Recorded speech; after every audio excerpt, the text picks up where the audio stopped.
Welcome to Have More Babies. Today, we're getting into a topic that, well, it can often be confusing and honestly a little scary for parents. We're talking about idiopathic conditions. We'll be unpacking insights from a really helpful guide for parents, specifically from Omega Pediatrics. Our goal is to try and demystify what it actually means when doctors say a condition has no known cause. We want to help you understand what idiopathic really signifies, maybe touch on some common examples in kids, and also discuss how doctors approach diagnosis and treatment, plus, the emotional side of things for families. Exactly. And we'll try to clarify why some conditions remain such an enigma, but also, importantly, shine a light on the incredible strides being made in research and support. It's about offering hope and understanding, really even when all the answers aren't there right away, empowering families. Okay, right. So let's start with the word itself, idiopathic. Yeah. It sounds so final sometimes, like a dead end almost. What does it actually mean in a medical setting? That's a really key question. The word itself, it comes from Greek. Right. Idios, meaning one's own, and pathos, meaning suffering. Hmm. So essentially it describes a medical condition where the root cause just stays hidden, elusive, even after really exhaustive diagnostic work. So it's not that doctors haven't looked.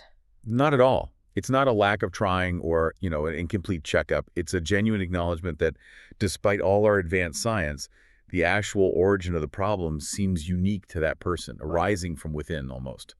We've looked everywhere we currently know how to look, and the cause just isn't apparent yet. That really helps clarify the why. Okay, the why is maybe even more intriguing. Why don't we know the cause? What are the big factors contributing to this medical mystery? Yeah, and the Omega Pediatrics material highlights this really well. They point to three main reasons. First, frankly, are the limitations in medical science itself. Think about it. Our diagnostic tools, while amazing, are often built to find known diseases, known markers. If a condition is caused by something completely new, or maybe a really subtle interaction we haven't figured out yet, well, our current methods might just not be sensitive enough or designed to pick it up. It's like fishing with a net that has holes too big for a certain kind of fish. Ah, I see. So it's about the frontier of our knowledge, not necessarily a failure in the moment. Precisely. Then the second reason is often about multiple contributing factors. Some conditions don't have one single cause. They have really complex origins. The guide calls it a complex web of influences. This could involve genetics, environmental triggers, maybe the child's individual biology, all interacting. So trying to pinpoint just one thing is almost impossible. Exactly. It's like trying to find the single snowflake that started an avalanche. Yeah. It's really that simple. It's usually a cascade of small things adding up. Right. Not just A causes B, but maybe A, F, Q, and Z all playing a part. What's the third reason? The third one is, well, sometimes it might just be random occurrence. In some cases, a condition might arise from a truly chaotic interplay of factors that science just can't predict, like a statistical fluke almost. A confluence of minor, unpredictable events that don't follow a clear causal chain we can identify. So it's a humbling reminder of how complex biology is, especially during development. It really is. Yeah. It underlines that no known cause isn't a failure, but sometimes the most honest diagnosis we have. And it shifts the focus, doesn't it, towards managing the impact on the child, rather than only chasing an origin we can't find. Okay, that makes a lot of sense. Let's make this more concrete for people listening. What are some of the common idiopathic conditions that you might see in children? What do they look like? Sure. Yeah, in pediatrics, we do encounter several. One is idiopathic thrombocytopenic purpura, or ITP. Basically, your blood needs platelets to clot. In ITP, for unknown reasons, the body's immune system attacks its own platelets. So platelet levels drop really low. This leads to easy bruising, maybe little purple spots called petechiae, or bleeding that's hard to stop. Wow, that sounds quite alarming for a parent to see suddenly. It absolutely can be. Then there's idiopathic juvenile arthritis, or IJA. This is arthritis that starts in children under 16. Unlike adult arthritis, where we often know the cause, with IJA, the joint inflammation, the pain, stiffness, swelling, it just appears without a known trigger. So kids might wake up stiff or start limping for no obvious reason. Exactly. And it's not from an injury. Another one is idiopathic short stature, or ISS. This is when a child is significantly shorter than their peers, like below the standard growth curves, but after all the tests.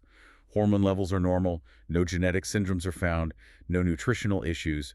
There's just no identifiable medical reason for why they aren't growing as expected.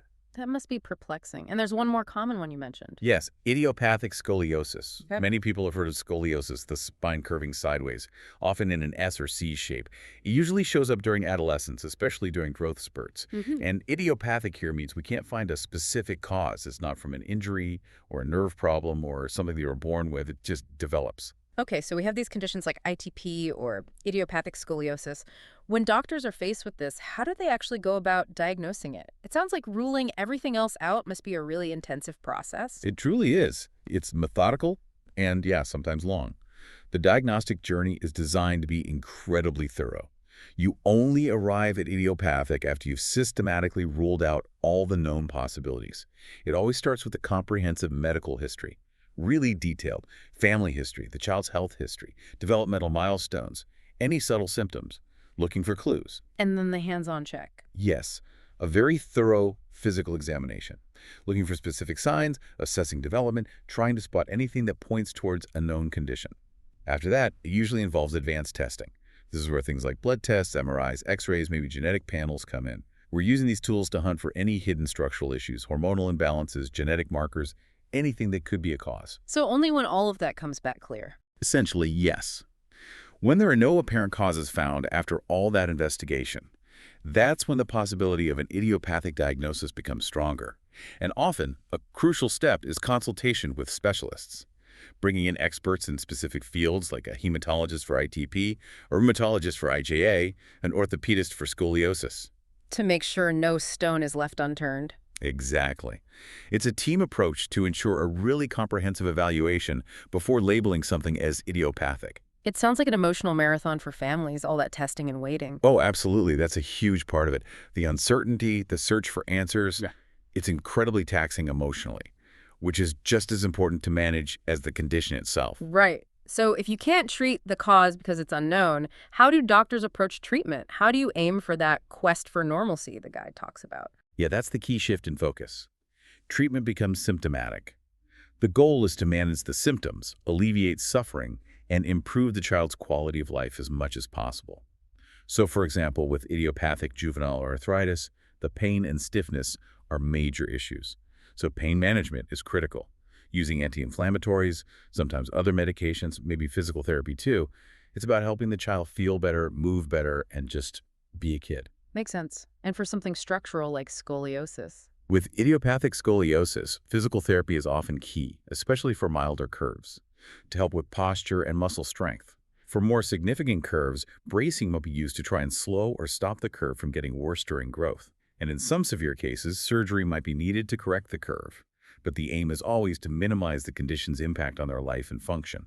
Given that the cause is a mystery, what about the long-term outlook, the prognosis? Is there hope for these kids to live, normal lives? That's always a top concern for parents, understandably. And the good news is, yes, generally. While the idiopathic label means precise predictions can be tricky, modern medicine has gotten really good at managing the symptoms. These treatments, along with supportive care, mean that many, many children with these conditions can expect to have a normal or near normal life expectancy and a really good quality of life. That's incredibly reassuring to hear. It is. The focus on effective symptom management means kids aren't just surviving, they're often thriving despite the condition. It shows real progress. Now, the guide also talks about the emotional landscape, that emotional roller coaster for families. Can you expand on that impact? How do families navigate this huge uncertainty? It's immense. The impact is truly significant. Imagine living with the unpredictability, managing a chronic condition without knowing why it's happening. It takes a huge toll. There are often highs of hope with a new doctor or test, followed by lows when answers still aren't found. Plus, the condition itself might fluctuate good periods, followed by flare-ups. It keeps families constantly on edge. It's emotionally draining. So what helps? What does the Omega Pediatrics Guide suggest for support? It stresses three really critical things. First, finding support networks. Connecting with other families going through similar experiences is invaluable. Sharing stories, tips, frustrations, attestations, it provides immense understanding and solidarity. You realize you're not alone. That sense of community must be powerful. Absolutely. Second is educational advocacy. Empowering families with clear, accurate information about the condition, even the fact that it is idiopathic, helps them feel more in control. It allows them to partner effectively with the medical team and make informed decisions about their child's care. Knowledge is power. even when the knowledge is that something is unknown. Okay, so support networks and knowledge. What's the third? The third is recognizing the need for holistic psychological support for the whole family. This might mean counseling, therapy, or support from social workers to help process the anxiety, the grief, the stress that naturally comes with this journey. It's about supporting the entire family unit, not just treating the child's physical symptoms, building resilience together. That makes total sense. Looking forward then, research seems absolutely crucial here. What are some of the exciting research frontiers that might eventually shed light on these conditions? Where's the hope coming from? Oh, the research is very active, which is definitely a source of hope. One major area is genomic research. Scientists are digging deep into genetics, looking for specific genes or, more likely, combinations of genetic factors that might predispose children to these conditions. Trying to find those underlying biological clues. Exactly. It's getting much more sophisticated looking at the whole genetic picture. Another big area is precision medicine.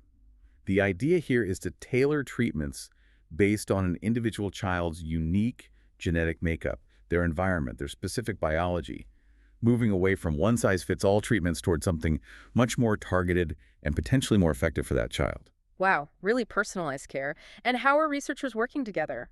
That's the third key thing. Interdisciplinary collaboration. Breaking down the old silos between different medical fields, you have geneticists, immunologists, neurologists, environmental scientists, all working together, sharing insights. Because the answers often lie at the intersection of these different areas. Pooling that knowledge really accelerates discovery. That's fantastic. And outside the lab, what about advocacy and raising awareness? How important is that? It's incredibly important. Advocacy plays a huge role in building understanding and empathy, which families really need. The guide mentions community engagement, educating schools, local groups, so that communities are more inclusive and supportive of children with these conditions. Reducing stigma, basically. Precisely. And also, media representation. Getting accurate, empathetic portrayals out there helps shape public perception and understanding. And critically, governmental support. Advocacy groups push hard for more research funding, better resources, improved access to care. That political will is essential to drive progress. It really is this ongoing collective quest, driven by families' resilience, cutting-edge science, and broader societal support, all working together to tackle these mysteries. It's been fascinating hearing about this. It really highlights that even though idiopathic means unknown cause, there's so much known about how to manage these conditions, and so much hope through research, family support, and better treatments, allowing kids to lead full lives. Absolutely. The initial diagnosis, the unknown, can feel scary. But understanding the condition, focusing on proactive care, and connecting with support can truly empower families. The journey is definitely challenging, no doubt, but there's been immense progress, and the promise of future discoveries is very real. It shows what we can achieve when medicine, research, and community come together. For anyone wanting to learn more, maybe about pediatric care in general, or specifically about navigating complex conditions like these, we really recommend visiting omegapediatrics.com. They have a fantastic amount of information and resources available for parents right on their website. Definitely check that out, omegapediatrics.com. And if you found this conversation helpful today, please do give this video a like, subscribe to our channel for more discussions like this, and maybe share it with someone you know who might find it valuable. Thank you so much for tuning in and exploring this with us. We'll be back soon with another topic. Until then, stay curious and take care.